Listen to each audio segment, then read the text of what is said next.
Hey, Richest, you money maniacs, welcome back. I have a wonderful quote for you that I have to read. I swear by my life and my love of it that I will never live for the sake of another man, nor ask another man to live for mine. Ayn Rand, Atlas Shrugged. Let's get right to it.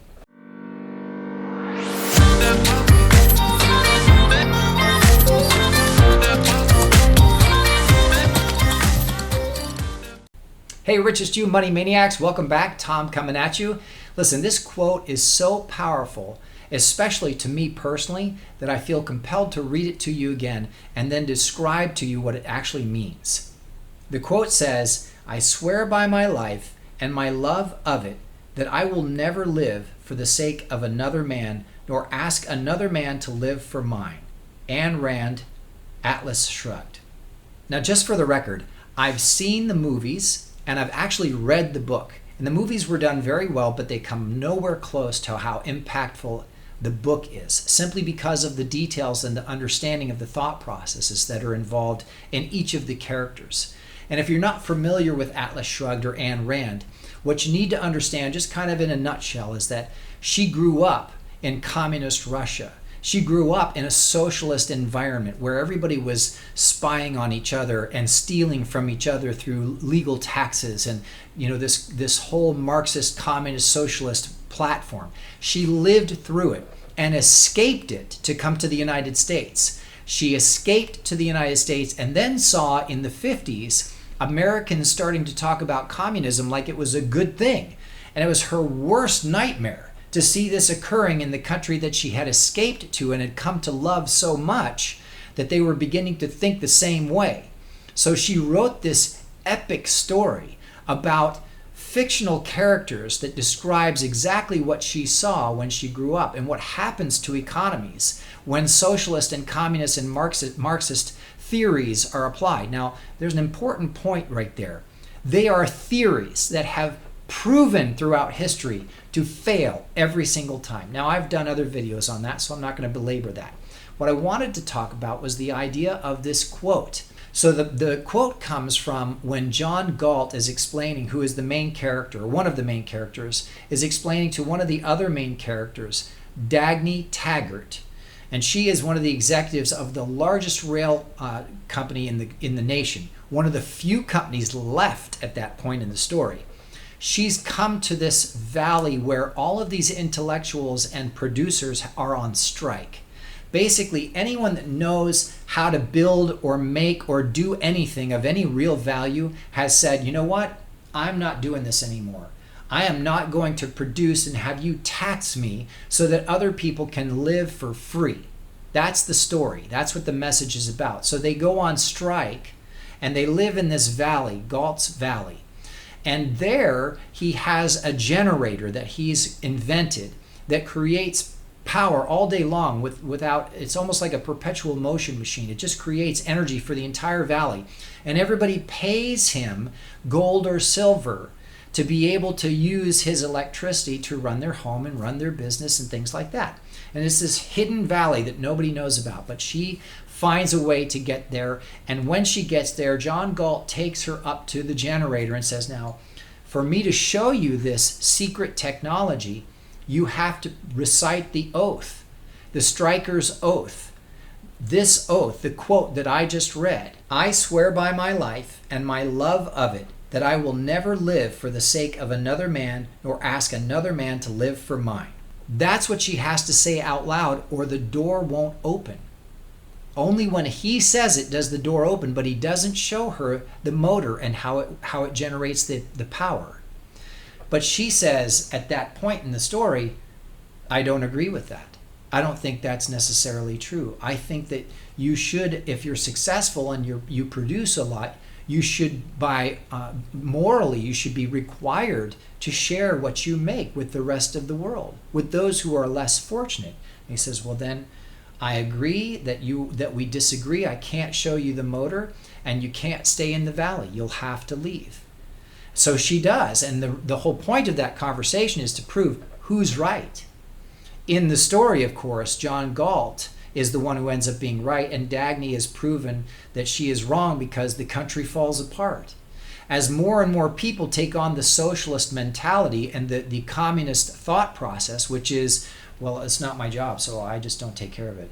And I don't think beyond what I'm supposed to. I don't make decisions. And I mean, literally to the point where when one character is facing a life or death situation, I don't know how to make a decision. I'm not supposed to make decisions. That's not my job. I'm not supposed to. And so he ends up dying in the book because he just can't take a stand. He's so programmed at that point to be, this other way of thinking.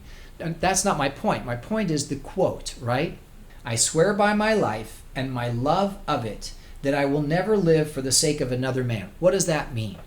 Does that mean that you're not generous, that you don't care about others, that you're not philanthropic, that you don't give to charities that you love, or even start your own charity? No, that's not what that means at all. It means that you are not required by anybody else to live for the sake of another human being. Not just a man, but men, women, or child. You are not required by law, by society, by culture, by popular opinion, by social media, by anything to live your life the way someone else tells you to live it. That you will never, ever ask someone else to do the same for you. You would never do it for them, and you will never ask them to do it for you. I would never, as me, Tom at Richest You, ask you to live your life for my benefit. I would never ask that because I would never want you to ask of me to live my life for your benefit. Because you know what that's called at its very base, at the very foundation of that thought? That is called slavery. When you are forced to work and live and produce so that someone else receives the benefit, that is by definition slavery. This phrase is way more important than you could possibly ever imagine. And what does it have to do with money? It has everything to do with money. Because right now, the United States of America and much of the world is rushing towards communism, rushing towards socialism, rushing towards Marxist thinking that communal living is the way. Every example of that type of living, even especially at government level, has failed miserably. Look at Japan, look at Venezuela, look at the USSR. Every single time. I have a colleague who came from the USSR and said, it doesn't work. What makes people think in America that it's going to work? I lived through it as a child. It doesn't work. So, without going much further, the idea of this quote is to remind you that really what you're talking about when you talk about communism and socialism is taking away that freedom of choice. You don't get to choose now whether you want to pay this much tax so that somebody else can live for free because, well, they don't have the same opportunity that you do. They don't live in the same state or the same city, or they don't have the same color skin, or they don't have the same intellect as you. They're not as smart as you. Their parents weren't as well educated as you. And so it's not fair. And so you have to, by law, give them, even though they didn't do anything to earn it, right?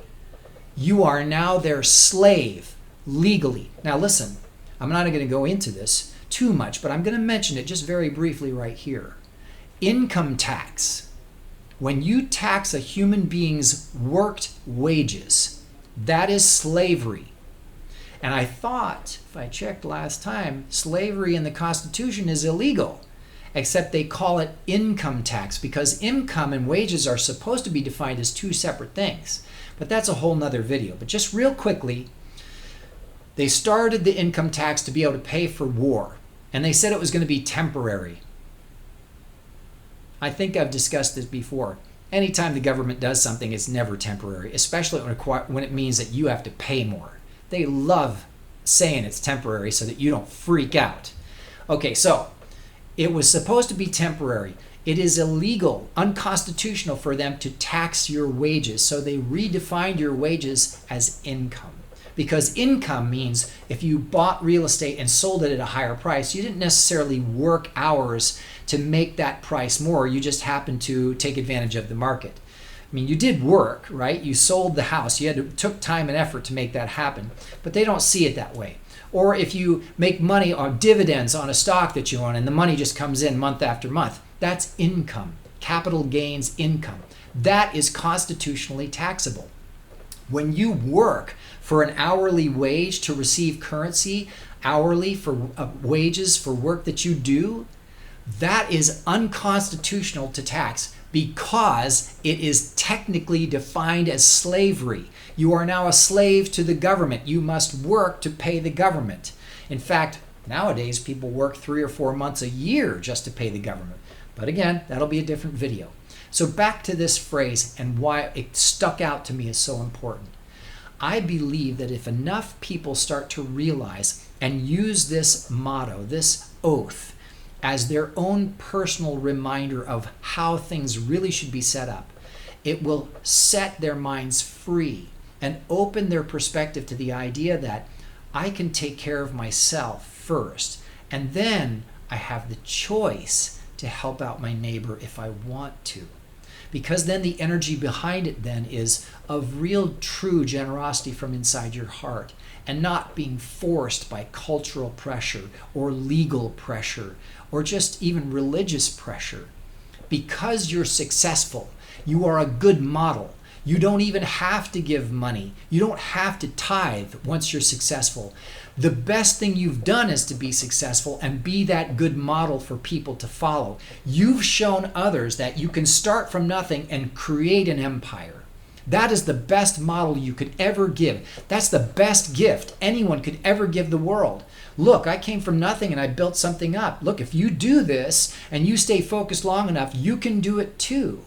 What better model could be than that? But you can't do that if you're constantly being told by others, well, you're making good for yourself, so you have to give me a portion of it. And you have to pay taxes on that too. And you have to pay this person, and you have to pay this tax, and you have to pay that. Then you never build. You're always working, but never getting anywhere. It's sort of like the difference between compound interest and compound interest with tax. It doesn't work the same. The tax gets all the benefit of your hard work. That's exactly what I'm talking about.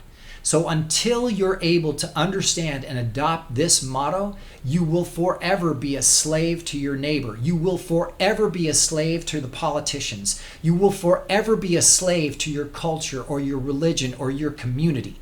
Until you free your mind and you understand what this means, that you are what's most important first, and what you want is most important first. And then, now remember, what you want without disrupting the rights of others, without condescending, without illegal, without this, what you want is most important as long as it doesn't infringe on the rights of others. Then take care of yourself first, provide that model, and then if you still feel like you want to because it feels good to do it, help others do the same. That's one of the reasons I like making these videos. All this information that I've not only learned but I've applied to my own life, I love sharing it with you. I don't need to do this to make money. I do it because I feel so passionately about how powerful this information is. So one more time, I want to give you that quote. I hope that you take it to heart. And I hope that it makes sense.